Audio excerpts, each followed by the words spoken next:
السلام عليكم ورحمة الله وبركاته. الأهلي يكتسح المقاولون برباعية. وأنا آسف يا غريمي إني فكرتك وعكننت عليك. استكمالا لرباعيات كولر المتتالية. تاني رباعية على التوالي. الأهلي يقدر النهاردة يكسب المقاولين اللي هو كان بيبقى من الفرق اللي بتغتت عليك دايما في اللعب وفي الدفاع وفي التكتل بتاعه. المباراة بدأت برتم هادي ودفاع يعني كان متوقع من المقاولين. ان عمره ما هينزل سايب لك يعني جزء في الملعب. بس انت بالتحركات والتمركز بتاع لعيبتك قدرت انك تبدأ المباراة وتفتح ثغرات في دفاع المقاولين. قدرت بعد ربع ساعة من رتم هادي وأداء يعني كله لمسات تمريرات في نص الملعب وفي منطقة جزاء المقاولين. قدرت بتمريرة سحرية من أحمد نبيل كوكا. اللاعب ده يعني بصراحة الواد ده يعني لمسته كويسة والتحركات بتاعته كويسة ويعني والتمركزات بتاعته والعرضيات كمان.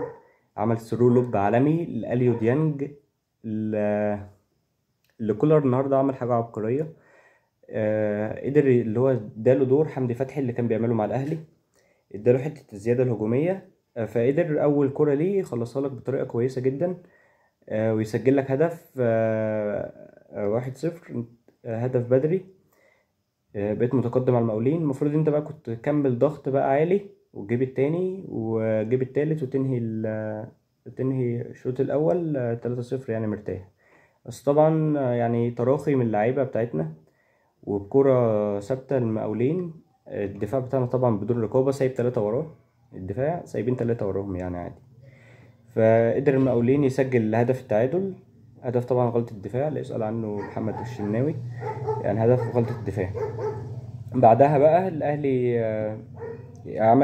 كان بيحاول يعمل هجمات وكده بقى عمل كورة. محمد مجدي قفشة عملها محمد شريف. بس الكورة كانت يعني اوفسايد يعني وكده وبصراحة دي اوفسايد صحيح. ينزل الأهلي الشوط التاني ضاغط. ضاغط في أول 5 دقايق. يقدر من ركنية محمد ضوي كريستو يلعبها بطريقة يعني لعبها في العمق كده اللي هو بحيث أي لمسة على طول جول. عرضية كويسة جدا. آه، بيتعامل معاها المخيف الحريف. تاني مباراة على التوالي يسجل فيها. يعني أخيرا احنا يا جماعة بقى عندنا مهاجمين بيسجلوا بالراس. يعني دي حاجة كانت غايبة عننا بقالها فترة كبيرة فدي حاجة برضو ترجع لكولر. وترجع برضو حتة حتة برضو الركنيات والكور الثابتة اللي هي ابتدينا اللي هي بنتعامل معاها بطريقة كويسة دلوقتي حاليا. فدي حاجة كويسة ترجع لكولر برضو. آه، الاهلي بعدها يعني هدى الريتم بقى متحكم في كل حاجه.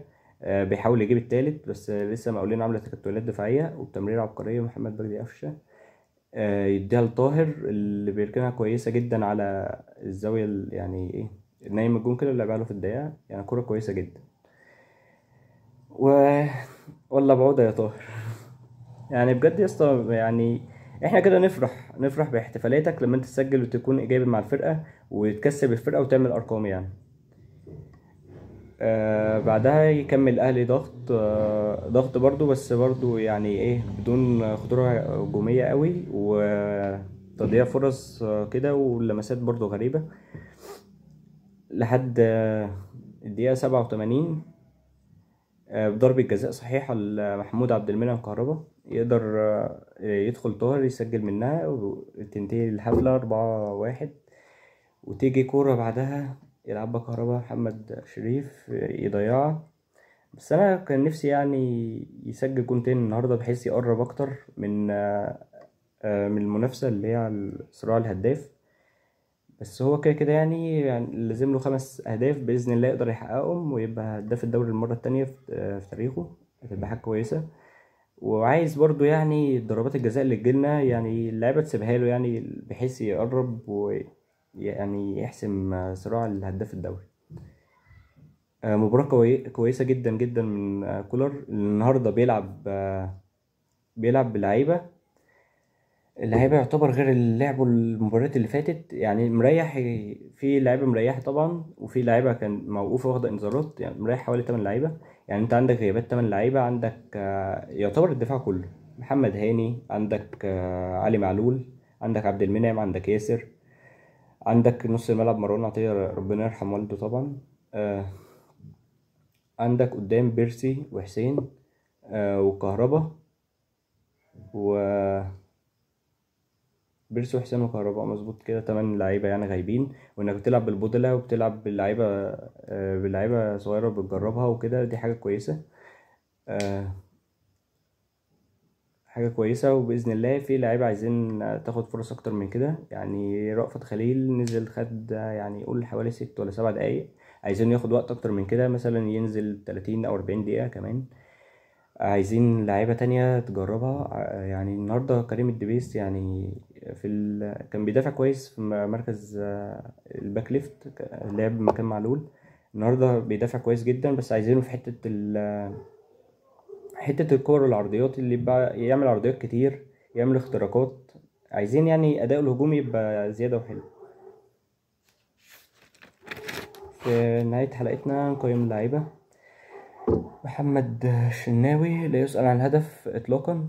الكرة يعني كانت غلط، مركب من المدافعين كانوا سايبين اللعيبة بتاعت المقاولين في ظهرهم، فيعني الكرة حتى لا يسأل عنها.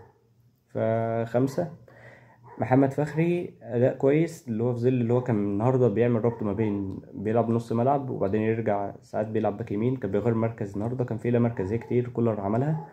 يعني محمد فخري أداء كويس في مركز غير مركزه، 5.5. خالد عبد الفتاح أداء عالي، ويعني بيقطع كور كويس، يعني كويس بدون فاول. كان النهاردة ماسك أوكلي مهاجم المقاولين وضاغط عليه، بيرخم عليه، بيغتت يعني عليه بمعنى الكورة في كل كورة تجيله. أداء كويس جدا. 6.5 خالد عبد الفتاح، باستثناء يعني كرة الهدف. يعني كانت زمان أعلى من كده، بس كرة الهدف طبعا نقصت اللعيبة كتير.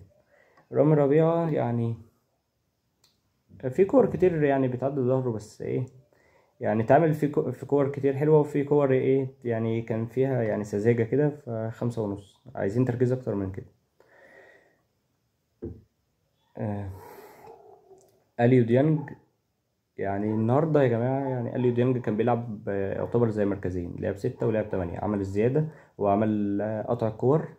وفي الكرة اللي جات له في الزيادة يعني اتعامل معاها بطريقة كويسة جدا. ويعني كولر هي يعني حاسس ان هو هيعمل منه حاجة يعني هجومية زي حمدي فتحي كده.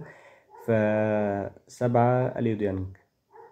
أحمد نبيل كوكا نجم المباراة طبعا. يعني النهاردة الواد يعني بسم الله، يعني لا لعيب عالمي، عنده لمسة كويسة وعنده التحركات وعنده يعني النهاردة الثرو لوب ده يعني في عمق الدفاع ده، يعني ضرب الدفاع كله، حاجة غير متوقعة. أنا قلت هتجيله الكورة لسه هيقوم مباصي تاني أو هيعمل حاجة تانية، لقيته عمل ثرو لوب لآلي ديانج، يعني ثرو لوب ممتاز. ف9.5. أحمد نبيل كوكا نتمنى الاستمرارية، وتاخد وقت كمان أكتر من كده يعني، وتلعب كتير. ومع الوقت انت خامة كويسة يعني بإذن الله. آه، محمد ضوء كريستو، اللاعب النهارده خد وقت كويس، بس برضه لسه عنده حتة الاستعجال، عنده تسرع، عنده كذا قرار عايز ياخده، عايز يسجل، عايز يعمل حاجات كتير. بس النهارده حتة الصناعة دي ممكن اللي هي تديله ثقة، فصنع هدف ممتاز من ركنية كويسة جدا. فمحمد ضوء كريستو 7. محمد مجدي قفشة النهارده يعني يعتبر أداؤه كان كويس جدا وعمل بينات كتير. هو كان في أول 5 دقايق كده كان فيه تمريرات ميس باص كتير، بس كان بيضغط ويعني بيقدر يرجع الكورة، فده كان كويس في حد ذاته. إنك لما تتقطع منك الكورة لا تتفرج ولا يعني اللي هو ترجع تضغط وتحاول تاخدها تاني. قدر النهارده يصنع هدف، حاجة كويسة جدا اللي هي بتديله الثقة ويعني وترفع من معنوياته. ف8. طاهر محمد طاهر، والله بعوضة يا اسطى والله. يعني انت لما بتسجل واحنا بنفرح وبنفرح بالاحتفالات، و احنا بنفرح بالايجابيه عامه، وانك تسجل وتبقى ارقامك كويسه وبتعلم من نفسك. فاداء كويس جدا النهارده. 9 طاهر قدر يسجل جونين. ومع التركيز اكتر من كده يعني هتسجل كتير بس عايزين ايجابية على الجون وتركيز على الجون اكتر من كده. 9 طاهر محمد طاهر.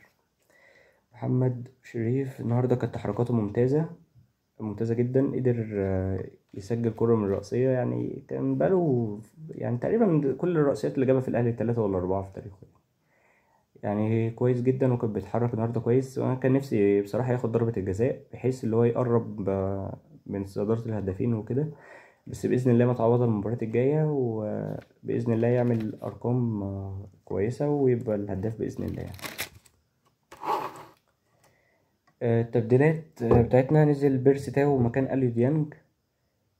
يعني بيرسي تاو نزل كان يعتبر أناني أوي في كور كتير جات له وعايز يسجلها، وعنده برضه تسرع واستعجال كده. ف 4.5 بيرسي تاو. علي لطفي لا تقييم طبعا، لا فرص جت عليه ولا يعني كان في هجمات خطيرة جت على الأهلي عامة، فلا تقييم. رأفت خليل، يعني أنا بصراحة نفسي رأفت خليل ياخد فرص يعني عن كده، ياخد وقت كمان كتير. يعني هو لعيب يعني حاسه هي يعني هتبقى خامته كويسة، ومع الوقت وكولر هيقدر يطور منه وهيقدر يعني يفيدك. فأتمنى لو ياخد أداء أكتر من كده. محمود عبد المنعم كهربا، يعني نازل في الدقيقة 85 قدر يجيب لك ضربة جزاء، صنع كرة في الآخر لمحمد شريف بس ضيعها يعني في وقت قليل. يعني بصراحة يعني قدر يعمل لك إيجابية وحاجة في المباراة. 6.